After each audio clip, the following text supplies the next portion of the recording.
আসসালামু আলাইকুম সবাইকে। আমি কাজী অমিত হাসান।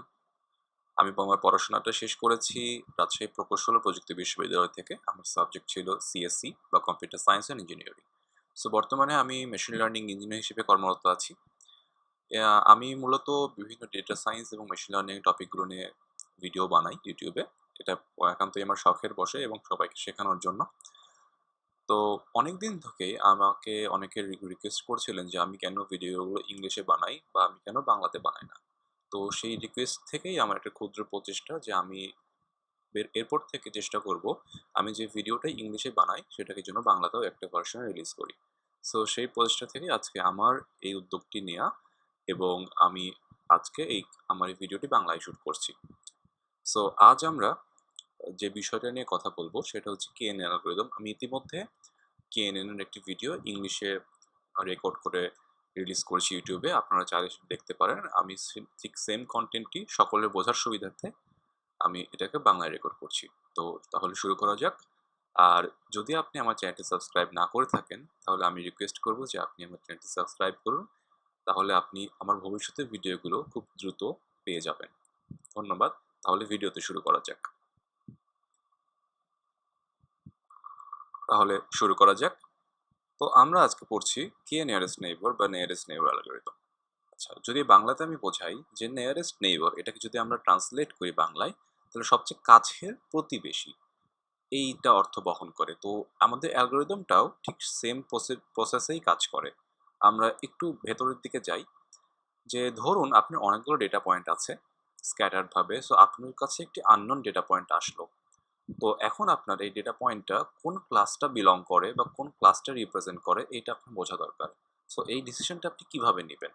সো আমরা যদি এখানে kNN নেইবার অ্যালগরিদম অ্যাপ্লাই করি তাহলে সেই আননোন ডেটা পয়েন্টটা তার আশেপাশের সবচেয়ে ক্লোজেস্ট যে ডেটা পয়েন্টগুলো আছে সেগুলো থেকে তার একটা দূরত্ব মাপবে। সেই দূরত্বটা হতে পারে ইউক্লিডিয়ান ডিস্টেন্স বা ম্যানহাটন ডিস্টেন্স বা বিভিন্ন রকম ডিস্টেন্স মেট্রিক যেগুলো আছে। সেখান থেকে সে একটা এভারেজ ভ্যালু বের করবে। এভারেজ ভ্যালু বের করে দেখবে সে সবচেয়ে কোন ডেটা পয়েন্টের কাছে হয় এবং সেই ডেটা পয়েন্টের কাছে অনুযায়ী সে তখন বুঝতে পারবে যে না আমি তাহলে এই ক্লাসটা বিলং করি।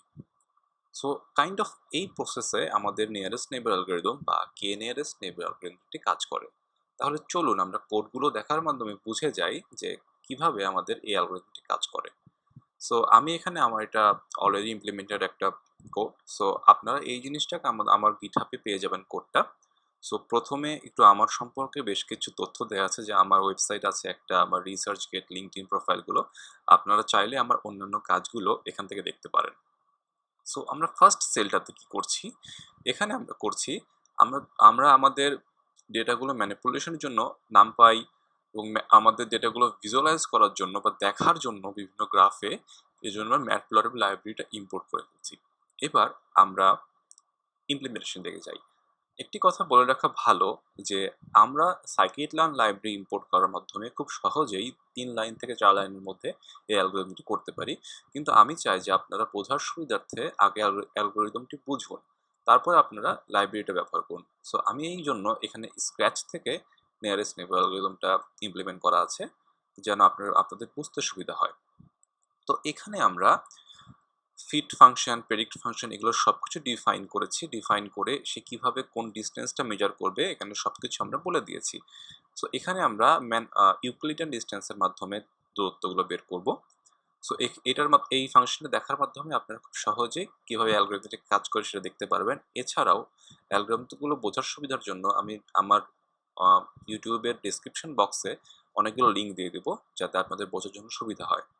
সো লাস্টে আমাদেরকে সেই ডিস্টেন্সটা রিটার্ন করছে। এটা আমাদের সম্পূর্ণ প্রেডিক্টর ফাংশন।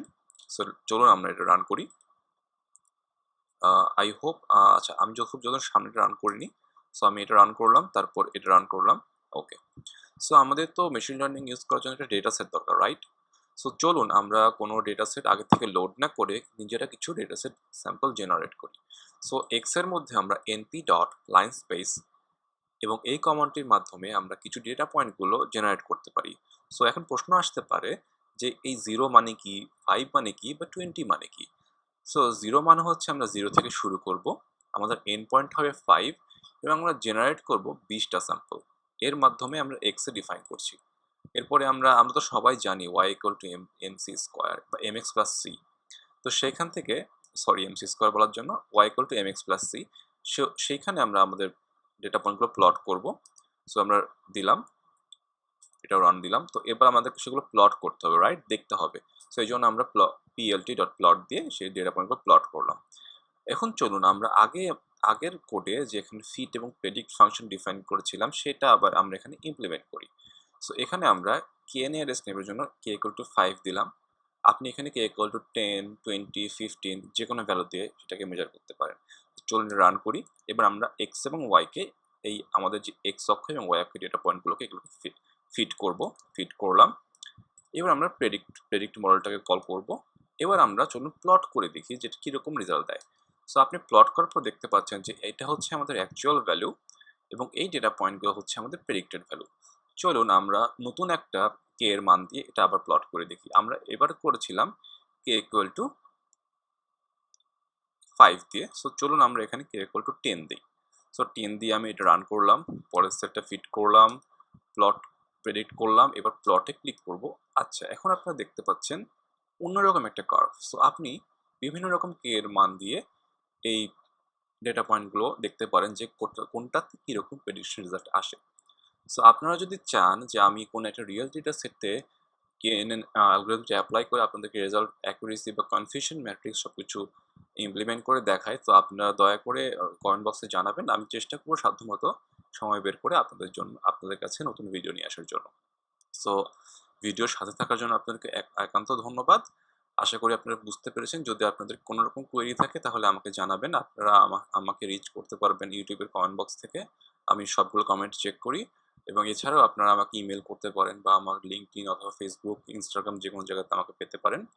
সো ধন্যবাদ। আর আপনারা যদি আমার চ্যানেলটি সাবস্ক্রাইব না করে থাকেন তাহলে আপনারা অবশ্যই সাবস্ক্রাইব করবেন।